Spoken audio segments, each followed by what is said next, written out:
우리 지역의 뉴스와 음식 이야기를 전하는 뉴스보다 맛집입니다. 오늘도 요리하는 기자 이기진 기자 나오셨습니다. 어서 오세요. 네, 안녕하십니까. 네. 네. 오늘은 어떤 소식일지 궁금합니다. 네, 먼저 사진부터 좀 한번 보세요. 예. 네. 지금 보시는 건 갯벌을 누비는 예. 소달구지. 예. 네.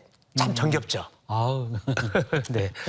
갯벌에 있는 것도 특이하네요. 예, 전국 농촌에서 예. 저 소달구지는 한참 유행했다가 이제 경운기가 이제 등장하면서 없어진 거죠. 그렇죠. 예. 그런데 자취를 감춘 저 소달구지를 최근까지도 볼 수 있었던 곳이 있습니다. 네. 이게 서산에 있는 작은 섬, 웅도라고 하는 섬인데요. 웅도. 네. 예. 그 웅도는 옛날부터 갯벌에서 바지락이 많이 채취가 됐어요. 예. 그래서 갯벌을 오가거나 바지락을 채취한 거를 운반할 때 저렇게 소달구지를 사용했었죠. 아, 이게 어민들에게 소 한 마리가 참 든든한 정말 일꾼이 됐겠습니다. 예, 그렇습니다. 예. 예. 웅도는 지금 사진 보시면 예. 정말로 그 다양한 유기물과 바다 생물이 아주 많아서 아. 정말로 가로림만을 둘러싼 웅도는 예. 좀 서해의 황금어장이라고 불립니다. 가로림만과 웅도가. 예. 그래서 웅도 같은 경우는 이제 가로림만이 주민들에게 삶의 터전이자 보물 같은 곳이었죠. 아. 네. 그래서 웅도에 가시면 관광객들이 뭐 낙지나 바지락을 이렇게 채취하고 그다음에 예. 낚시 체험할 수 있는 것도 있습니다. 네, 그렇네요.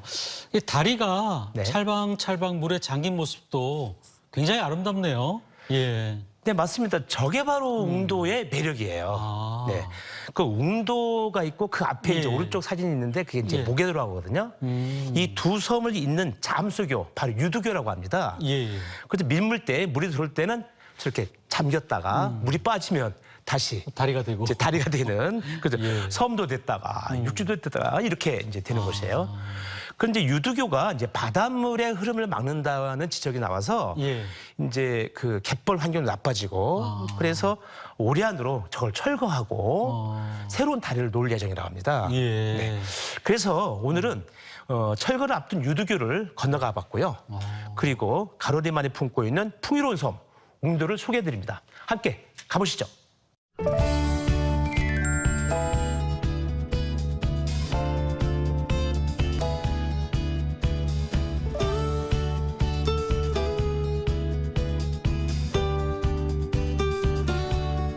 그래서 이거 따개비 아니야? 장난. 여기가 서산시 대산읍. 모계도하고 이게 웅도인데 이 웅도란 섬이 곰이 움츠리고 있는 그런 모습이라고 해서 웅도라고 한답니다. 그런데 여기가 이제 가로림만인데 바닷물이 들어왔다 나갔다 하면서 조수간만 차이가 심해서 이게 잠긴다고 그래요. 그럼 잠기면 사람들은 어떻게 왔다 갔다 하지? 아, 정말 궁금해지는데요. 어떤 모습일까? 아.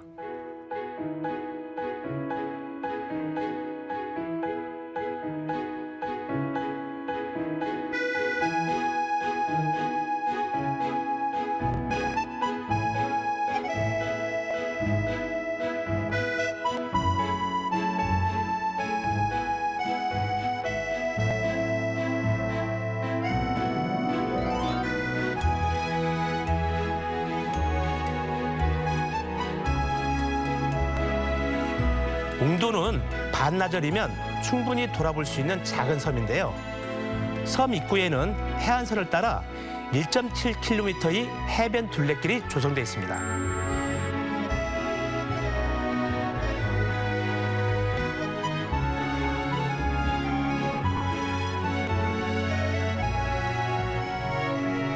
가로림만 이름도 예뻐요. 예쁘죠. 네. 입에서 구르잖아요. 가로림.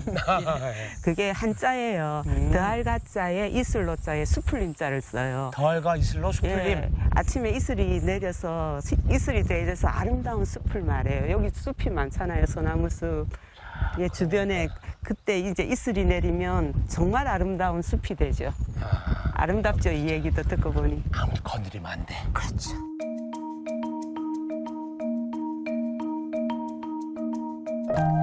아름다운 가로림만에 안긴 웅도의 또 하나의 보물을 찾아가 봅니다.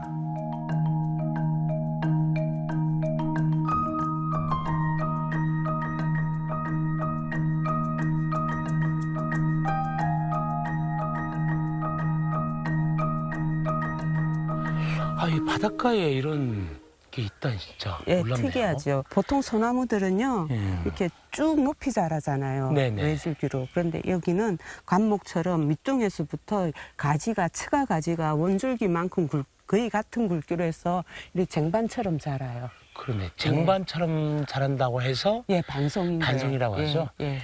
여기서 소원을 빌면 소원이 성취가 되나요? 한번 밀어보세요. 한번 빌어볼까요? 예. 아, 저야 뭐 우리 그 TJB 뉴스보다 맛집 이 프로그램 뉴스큐레이터 시선 시청률 예. 계속 올라가는 거. 그 좋죠. 한번 그래요. 빌어보세요. 빌어보겠습니다. 같이 예. 빌어주세요. 예, 예, 예. 예, 자.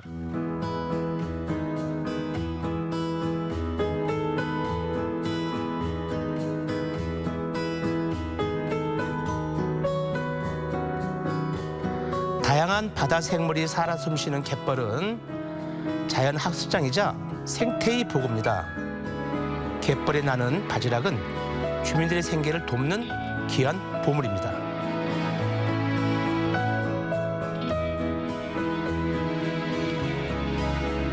너무 재밌어요. 툭감놀이 따로 할 필요도 없고 예. 와서 뭐 물도 만지고 모래, 돌멩이, 꽃게 살아있는 거 다 보고 예. 조개가 너무 잘 나오니까 예. 지겨워하지도 않고 재밌게 잘 놀아요. 같이 하지 네. 않고. 그럼 엄마는 좋아해요? 어릴 땐 저도 별로 안 좋아했었는데요. 네. 크고 나니까도 맛이 있어요. 이제야 알겠어요. 맛있는 걸. 해물의 맛은 그래도 또 내공이 쌓여야죠. 열리라고. 네, 그런가 봐요. 예. 지금 현재 이게 모래하고 갯벌하고 섞여 있는 건데 예, 예. 여기서 바지락이 예. 그냥 캐니까 나오네요. 예. 아이고. 여기 또 바지락이네. 그래 이렇게 캐면 나와요. 자라서 그렇지. 여기 엎드려서 물이 안 써서 예. 여기 물이 쓰야. 여기 물이 쓰야 굴규. 아, 물이 써야? 그러니까 이거 물이 빠져야? 그렇지. 물이 빠져야. 아, 진짜 보니까 예. 진짜 이거 해감 시켜서 예, 해감 시켜서. 그러면 막 그냥 벌써부터 그냥 입안에 그냥 막 침이 골고 고이는 것 같으네요. 가로림만 너른 갯벌이 안겨주는 풍요로움이 바구니에 한가득 담겨 있습니다. 이제 바지락을 맛보러 가볼까요?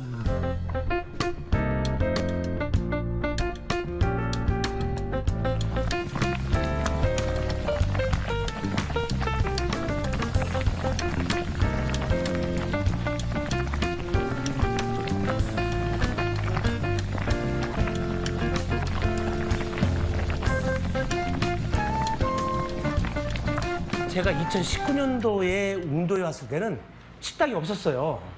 그래서 이 끼니를 놓치잖아요. 그런데 유독 그냥 잠겨.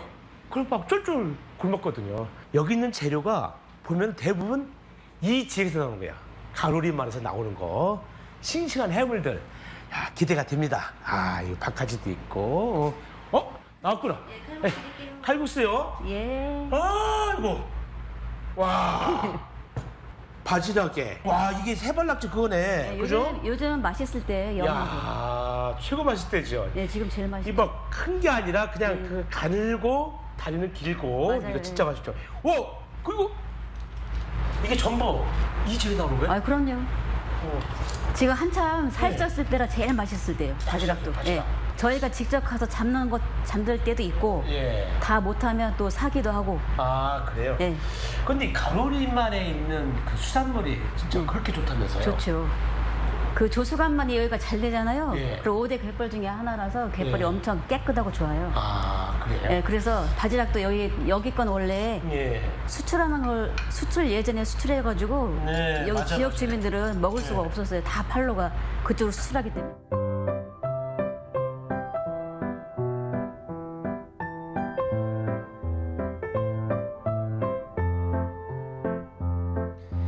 이야, 정말 제가 최고로 좋아하는 식단이에요. 저도 바닷가에 살아서 그런지 몰라도 이런 것만 보면 막 흥분이 돼요. 얼마나 탱탱해요. 응? 그냥 막 단맛이 그냥 쫙 흘러요. 보세요. 응? 낙지에 바지락에 가위도 주는데 그냥 한 번에 그냥 먹어보겠습니다.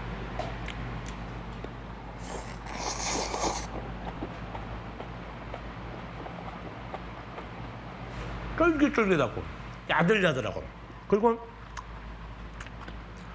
바닷물이 있어가지고 깔끔하고 바지락이 그냥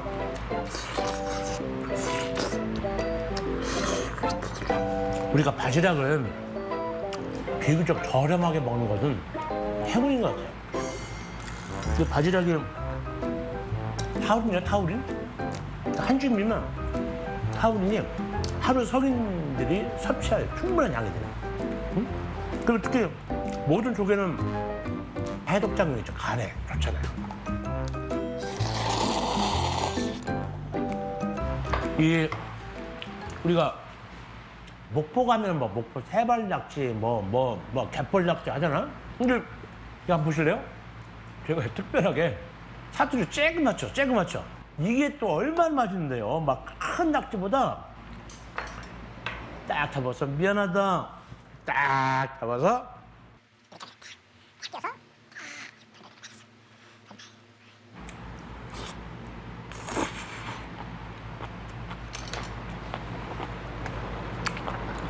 해발낙지는 어때? 돌려 말아서 먹는 이 양념에서 하면 호롱구이, 낙지 호롱구이에요.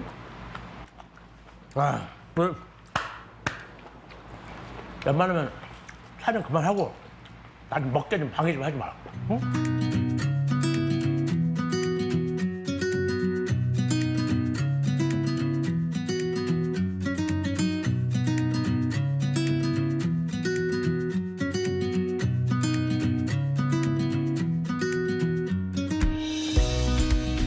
지금 와보니까 옹도가 상당히 매력적인 그런 섬인데 자칫 오버 투어리즘이라고 하죠. 많은 사람들이 오면 또 이것도 또 문제가 돼요.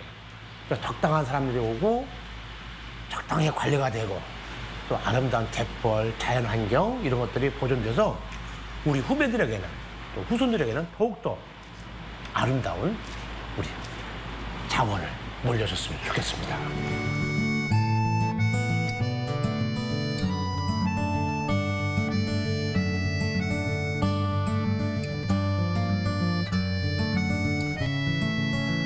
물이 차면 한 폭의 그림이 되고 물이 빠지면 치열한 삶이 내음으로 가득한 곳. 자연의 순리대로 삶을 살아가는 그곳은 웅도입니다.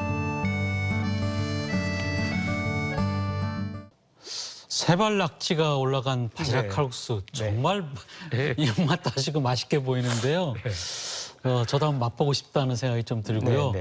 그나저나 이제 웅도를 보니까 섬이 아주 고즈넉하고 사람도 북적북적하지 않고 아주 조용해서 참 괜찮을 것 같아요. 한번 방문해 보는 것도. 네네, 그렇습니다. 그 관광자원이 풍부하지만 아직까지 이제 개발이 잘 되지 않아서 앞으로도 모습이 이제 더 궁금한데요. 근데 좀 아까 말씀드린 서산시는 2025년도까지 이곳에 왕복 2차로 그리고 길이 300m의 해수 소통형 다리를 새로 놓는다고 합니다.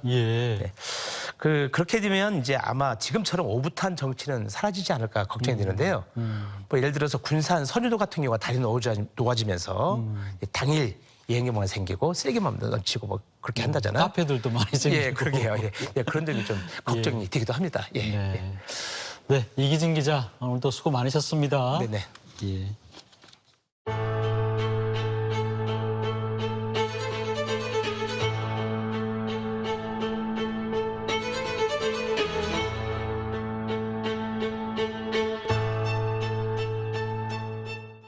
요즘 기상정보는 폭우와 폭염주의보가 번갈아 발효될 정도로 날씨가 정말로 변화무쌍합니다. 이런 기후변화는 이제 위기를 넘어서 큰 인명피해를 가져오는 재난이 되고 있는데요. 그래서 이 시간에는 기후재난 특집으로 하나뿐인 지구를 살리기 위한 근본적이고 장기적인 대책을 토론해 보고자 합니다. 오늘 토론해 주실 두 분 소개합니다. 한무영 서울대 명예교수 나오셨습니다. 어서 오세요. 네. 이경호 대전 환경운동연합 사무처장 나오셨습니다. 어서 오세요. 네, 안녕하세요. 네, 올해 비 피해 상황은 뭐 아무리 강조해도 지나치지 않을 정도로 처참했습니다. 큰 인명 피해와 또 수많은 이재민이 발생했는데요. 우선 영상 먼저 보고 토론 시작하도록 하겠습니다.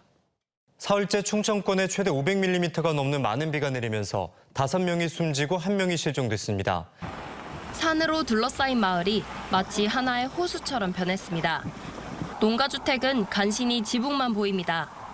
청양 산사태 사고 현장입니다. 산에서 쓸려 내려온 어마어마한 양의 흙과 나무 등이 주택을 그대로 덮쳤습니다. 이번 폭우로 지금까지 40명이 숨지고 9명이 실종된 것으로 집계됐습니다. 피해 규모는 더 커질 것으로 보입니다. 미호강 범람으로 도로는 진흙밭이 됐고 하천변 공원은 거대한 저수지로 변했습니다. 네, 올해 전국적으로 정말 엄청난 피해가 발생했는데요.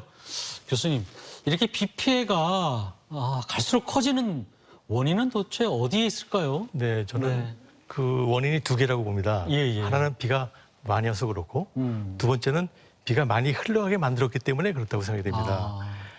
하늘에서 비가 많이 오는 거는 우리가 어떻게 금방 할 수 있는 건 없지만 그 빨리 내려가게 하는 거에 대해서는 그 원인을 찾아서 좀 줄여주면은 그 수해를 줄일 수 있지 않겠나 이렇게 생각합니다. 네, 저기 처장님 어떻게 생각하세요? 우리 유독 비 피해가 컸는데. 맞습니다. 이렇게 말씀하신 대로 비가 많이 온 거죠. 그러니까 기후위기나 기상이변 이런 게 굉장히 많이 늘어나면서 사실은 우리나라의 전형적인 여름 강우 패턴하고 지금 변화된 패턴하고 차이가 많이 나기 때문에 실제 1차적으로 굉장히 많이 비가 온다. 그러니까 뭐 엘니뇨나 라니뇨, 뭐 슈퍼 태풍 이런 강우 패턴이 변한 게 사실이다 이런 게 생각이 좀 들고요.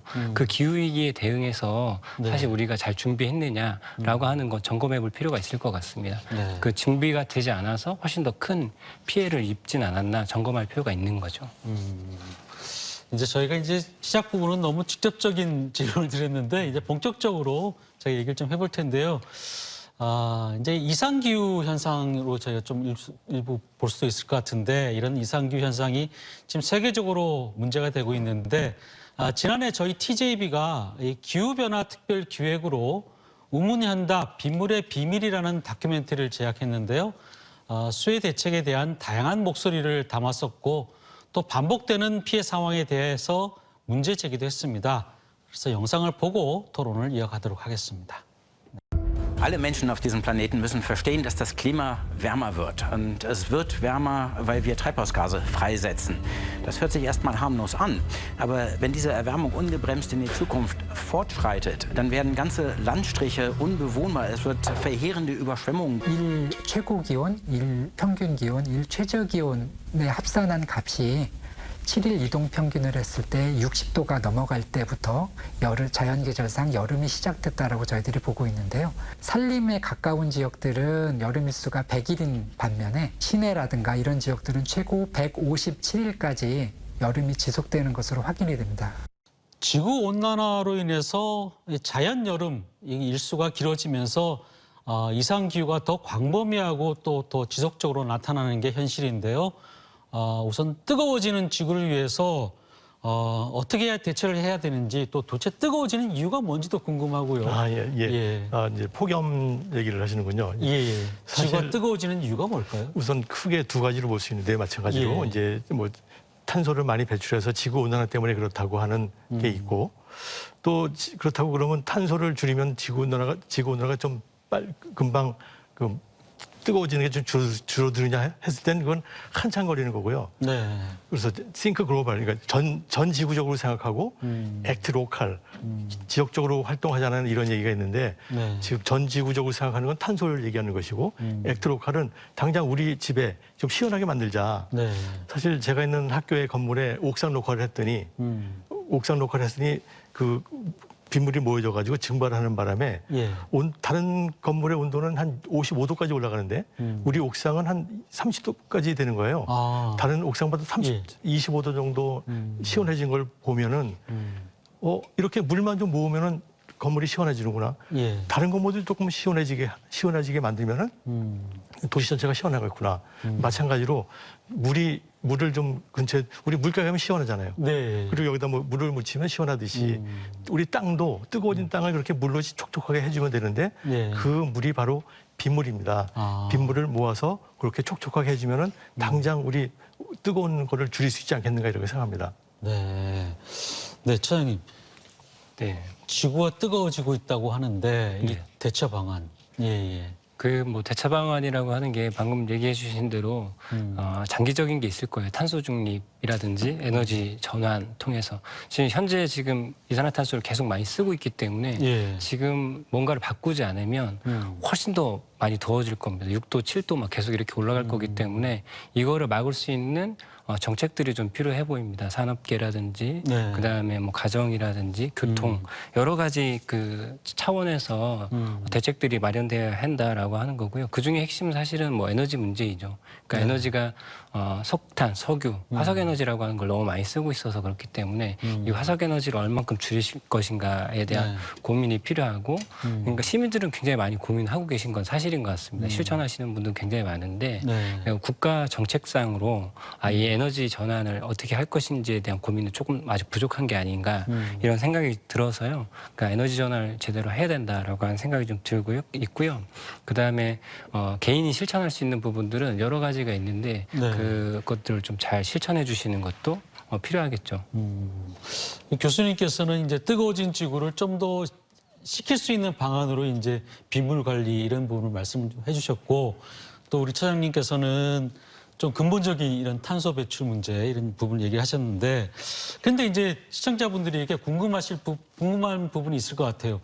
도대체 비 피해하고 이 지구 온난화 뜨거워지는 지구하고 도대체 어떤 연관성이 있는 건지 어떤 연관이 있습니까 이게? 뭐 지구 온난화하고 비 피해하고는 뭐 굉장히 복잡한 그 상관관계가 있어가지고 잘 모르겠습니다만은 확실한 것은 지구 온난화 때문에 극한 강우가 많아졌다. 극한 강우라는 거는 비가 많이 오는 것도 문제지만 비가 적게 오는 것도 문제입니다. 당장 올 봄에는 이번 봄에는 가뭄 때문에 걱정을 했고요. 지금은 비가 많이 와서 걱정을 했는데 좀 생각을 바꿔가지고 지금 비 많이 오는 거 좀 모아두면은 내년 봄에 그 가뭄을 해소할 수 있는 것이 아닌가 이런 생각의 패러다임의 전환. 지금은 다 빗물 많이 오니까 빨리 버리자는 걸 생각만 했는데 내년 봄도 생각해서 좀 새로운 방법의 빗물 관리를 하면은 좋겠다고 생각합니다. 빗물하고 또 그러니까 뭐라 그럴까요?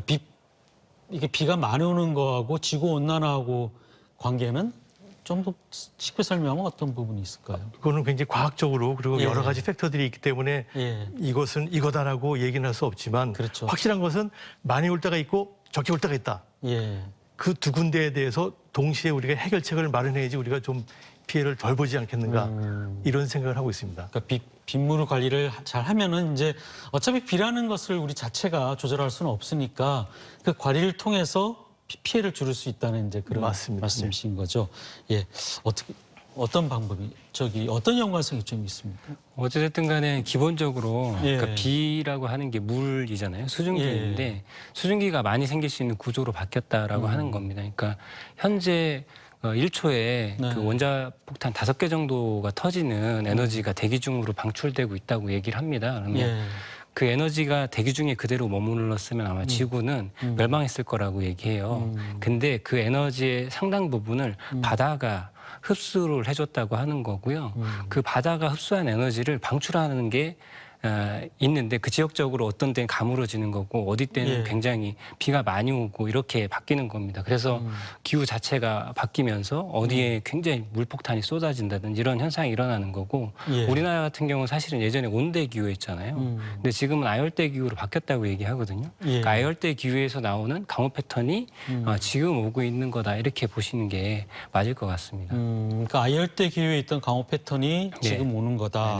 우리 온대 기후 때는 사실은 지금처럼 장우 패턴이 아니었거든요. 한 6월 말에서 7월 초까지 한 3주 정도 장마 전선이 왔다 갔다 하면서 이제 전국에 비가 내리고 7월이 되면 폭염이 되는 사실은 그런 강우 패턴을 갖고 있었는데 지금 비가 전선이 잘 안 만들어진다고 그래요. 정말 전선이. 그러니까 대륙성 기압과 해양성 기단이 두 개가 부딪혀서 전선을 만들고 그게 왔다 갔다 해야 되는데 이 전선이 잘 만들어지지 않는다고 얘기하고요.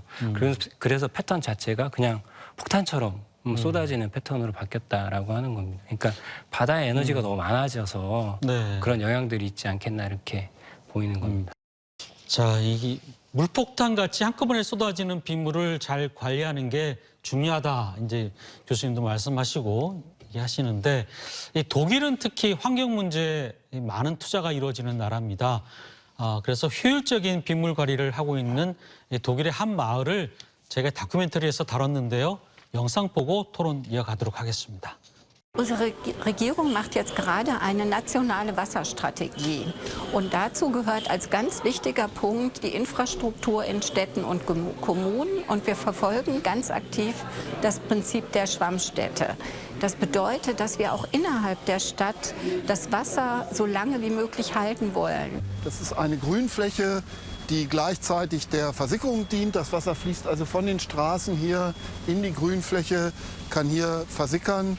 Und bei Starkregen kann es dann auch mal zeitweise einstauen, sodass das Wasser hier zwischengespeichert wird und dann nach längerer Zeit versickern kann. 우리가 독일 사례를 통해서 좀 받아들일 부분이 있다면 어떤 부분들이 좀 있을까요? 독일에서 빗물 관리 사례는 굉장히 상식적입니다. 이제 개발을 함으로써 유출 개수가 증가하잖아요. 그럼 그게 하수도로 내려가거든요. 그래서 하수도 용량이 부족하고 하수도가 넘칠까 봐 그걸 키워야 되고 또 하천도 키워야 되는데 이것을 정부에서 할 것이 아니라 그 원인 제공자, 개발자가 유출 개수를 증가시킨 개발자가 그만큼의 양만 해결해라. 그거를 유출 부담금을 내든지 아니면 그 유출이 증가되는 분만큼 자기가 빗물 저금통을 만들어서 모아두자 하는 제도가 있어요. 그러니까 모든 사람들이 그 개발을 하든지 안 하든지 간에 물에 내려가는 물의 양은 이전과 똑같은 거죠. 이제 그런 제도가 있는데 마침 대한민국에도 그런 제도가 있습니다. 서울시 같은 경우에는 그 개발할 때 빗물 저류 시설을 만들게 되면은 용적률 인센티브를 주는 제도가 있고 또 개인적으로 빗물 저금통을 만들면 그 비용의 90%까지 지원해 주는 제도가 있습니다. 서울도 그렇고 아마 대전도 있고 부산도 있고 다 그렇습니다. 근데 제도가 아주 조금만 있을 뿐이지 이걸 더 많이 확산하지 않았기 때문에 지금 빨리 그 탄소를 줄여가지고 지구온난화를 막자 이거는 한 몇십 년 걸려도 안 되는 거고 그전에라도 홍수를 방지하기 위해서는 그 유출을 유발한 사람이 책임하에 그만큼만 잡아주는 제도가 필요합니다. 알겠습니다.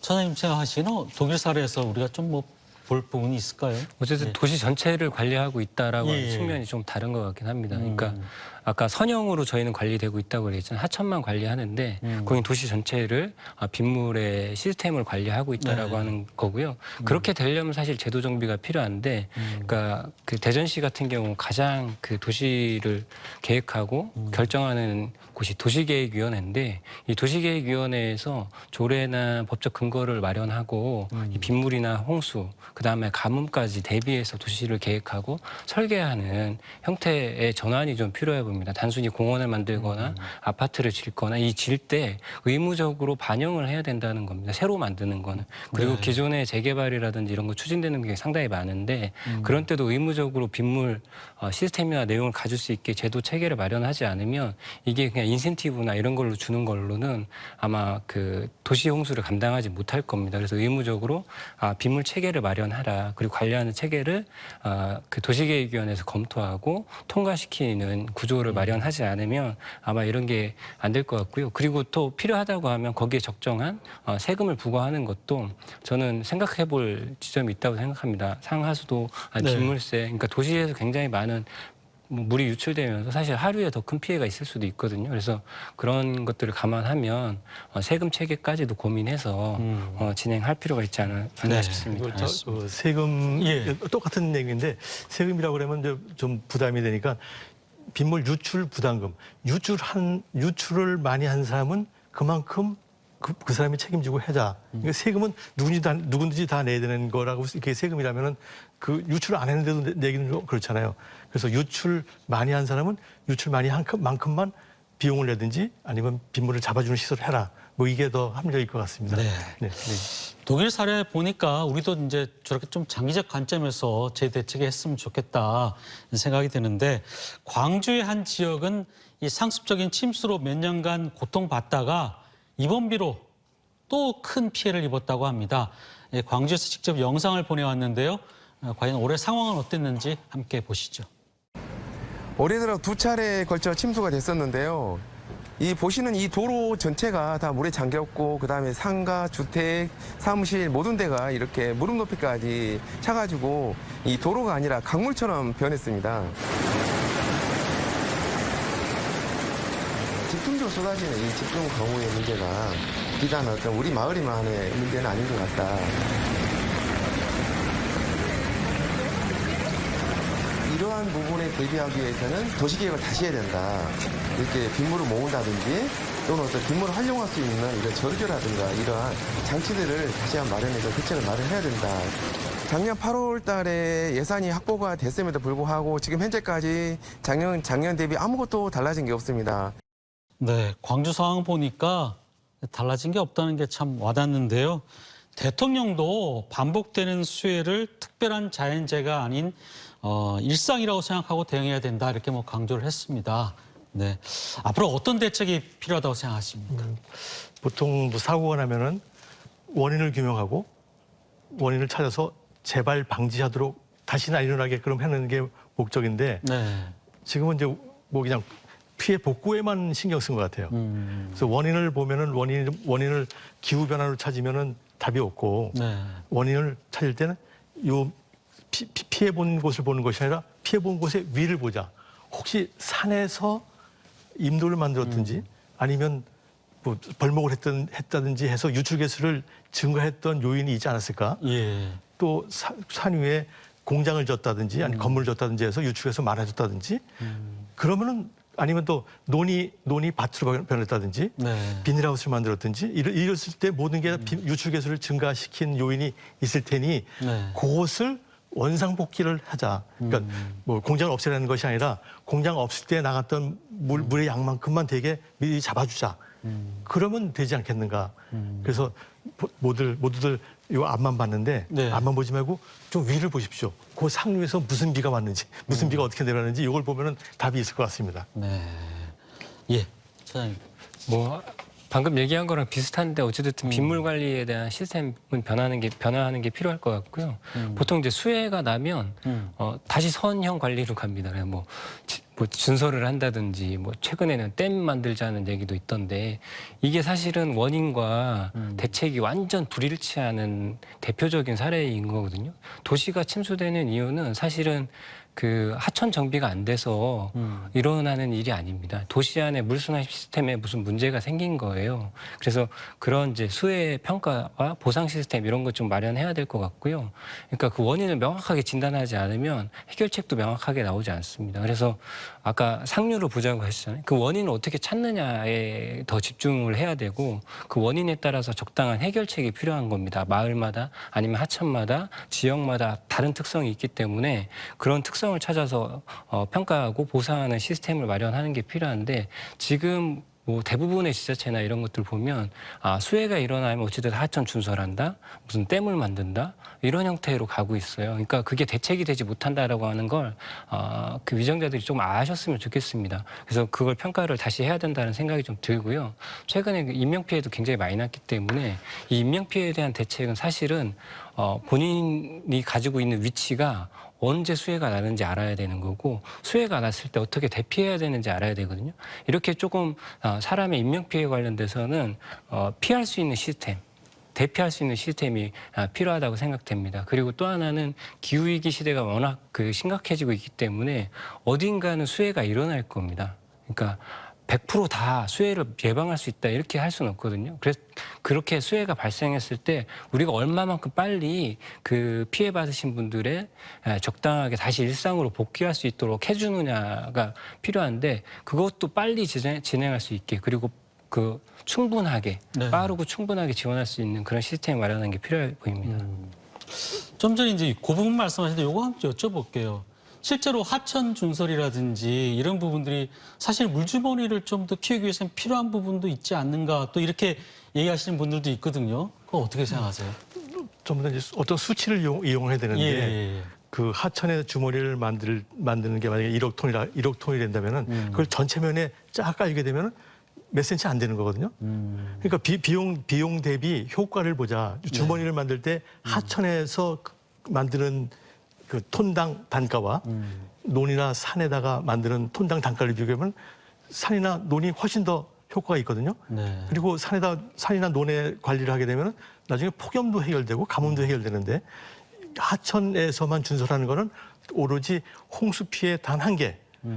기후 위기는 가뭄, 산불, 폭염, 홍수가 있는데 홍수만 보는 거예요. 홍수만 보기 때문에 기왕이면 좀 여러 가지를 한꺼번에 다 할 수 있는 그런 다목적인 방법으로 하는 것이 국민의 세금을 줄일 수 있는 방법이 아닌가.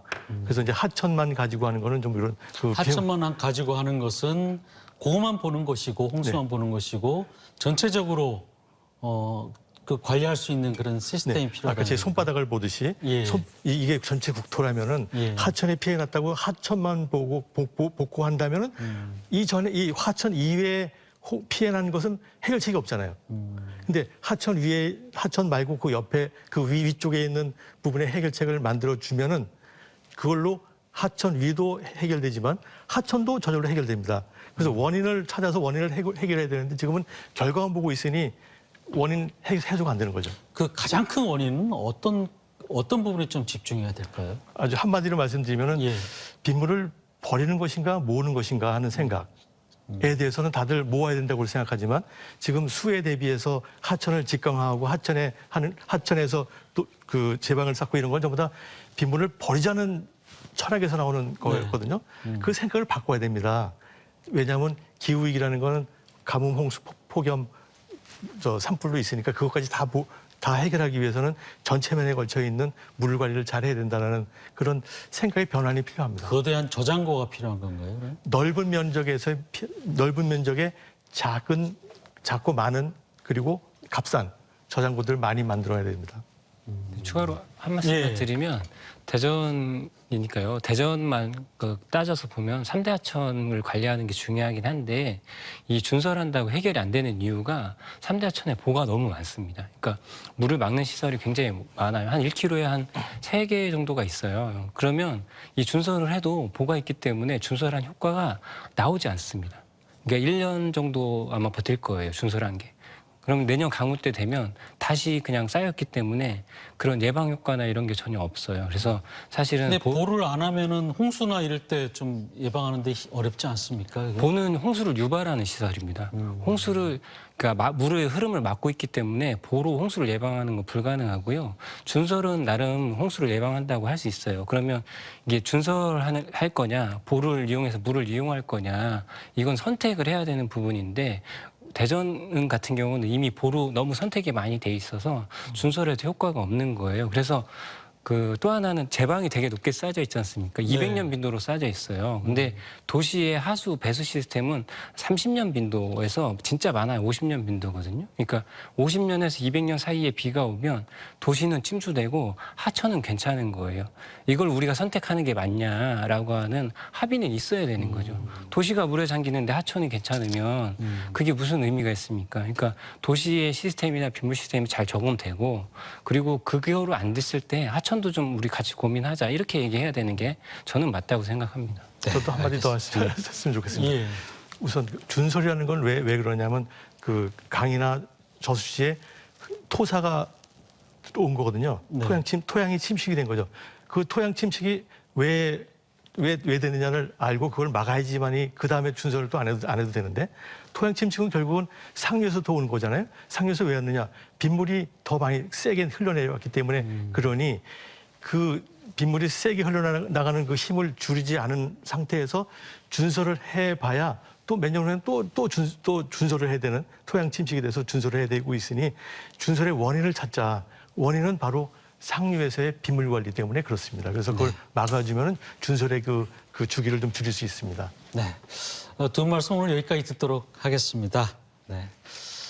세계적인 환경 생태학자 제인 구달은 이렇게 말했습니다. 절대 포기해서는 안 됩니다.